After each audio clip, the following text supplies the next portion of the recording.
क्यों बच्चे बिगड़ रहे हैं? जब से कोविड लगा ना, जब से कोविड-19 आया, कोरोना काल आया, ऑनलाइन क्लासेस चालू हो गई। अब ऑनलाइन क्लासेस में क्या होता है कि बच्चे मोबाइल से पढ़ रहे हैं। किससे पढ़ रहे हैं? मोबाइल से बच्चे पढ़ रहे हैं। अब जरूरी भी हो गया, इसमें आवाज दो भैया, अब जरूरी भी हो गया है कि मोबाइल से नहीं पढ़ेंगे तो शिक्षा दूर हो जाएगी। लेकिन एक बात बताओ, मोबाइल से बच्चे पढ़ रहे हैं तो आपका दायित्व क्या बनता है? बच्चे को मोबाइल देकर अपने काम में बिजी हो जाना। एक बात कहें, थोड़ा माताएं आपको कटुक लगेगा, लेकिन कहीं ना कहीं सच्चाई है। पहले बच्चा रोवे तो माँ अपनी कोख में, अपनी गोद में लेकर रात रात भर जग करके माँ बच्चे को सुलाती है। आज बच्चा रोवे तो माँ कार्टून लगा कर दे देती है, बेटा तू कार्टून देख, मैं काम करने जा रही हूँ। कल्पना राम जैसे पुत्र की करती कि मुझे राम जैसा पुत्र हो, और उसे राम कथा नहीं, डोरेमोन, निंजा, मोटू पतलू ये कार्टून दिखाती है। तो मैया जब कार्टून दिखाओगे तो राम जैसा पुत्र कहां से पाओगे? मुझे लगता है कि 9 महीना बच्चे को रखना आसान है, लेकिन 9 साल का जो अंतराल होता है ना संस्कार का, ये बहुत कठिन है। आपका एक संस्कार आपके बच्चे की जीवन और आपके भविष्य को बिगाड़ कर रख देगा। माँ, समय है, मोबाइल छीन लो, किताबें पकड़ा दो। आजकल की स्कूल की गति भी ऐसी हो गई प्यारे, ऑनलाइन पढ़ा रहे हैं। अरे मैया पहले ही पता है, वेदा श्रुति ही ज्ञानाः ब्रह्म बोधनम। अब तो ये ब्लैक बोर्ड वगैरह चल गया है, पहले ब्लैक बोर्ड वगैरह नहीं होता था।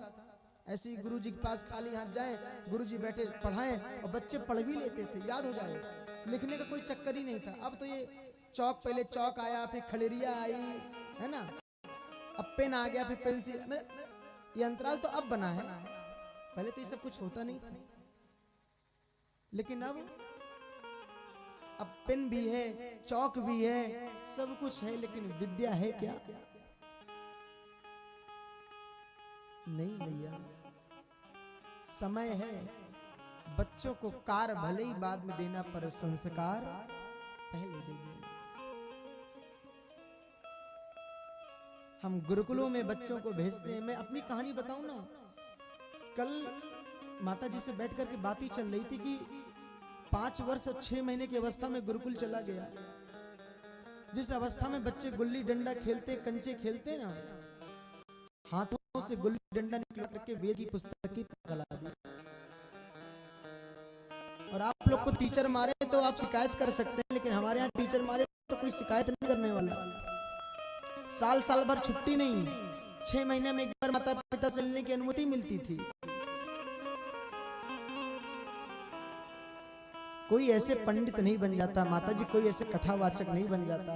ये चमक धमक देखकर ये मत समझो कि इतना आसान है, बैठ गए और लगे बोलने।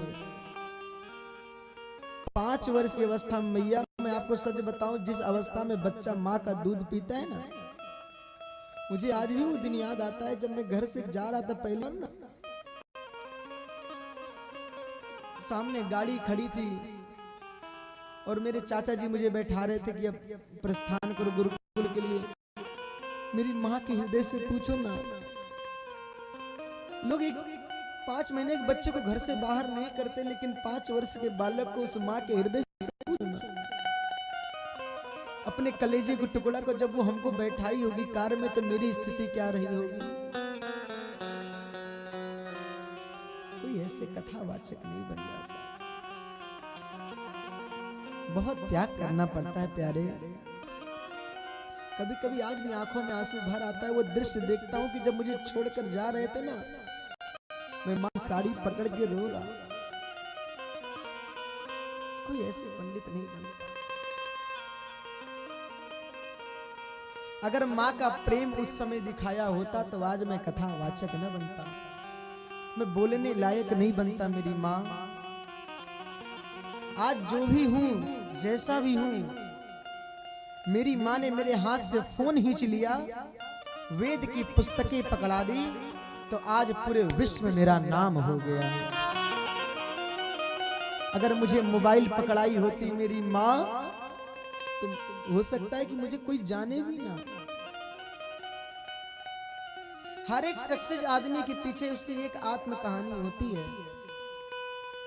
मैं तो अपने जीवन में अगर सक्सेस हूं तो मेरी माँ की कठोरता है प्यारे, जिस माँ ने अपने पल्लू से अपनी आंखों के आंसू को छिपाया और मुझे वेद की पुस्तकें पकड़ाई।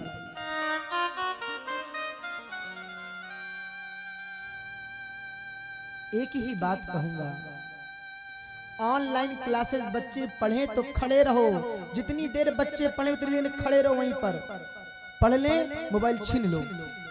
रोते हैं रोने दो, चिल्लाते हैं चिल्लाने दो, खाना नहीं खाते मत खाओ। लेकिन आज अगर कठोर बन जाओगे मेरी माँ की तरह तो कल आपका भी बच्चा पूरे विश्व में ऐसे ही विख्यात होता रहेगा। बोलो राधे राधे।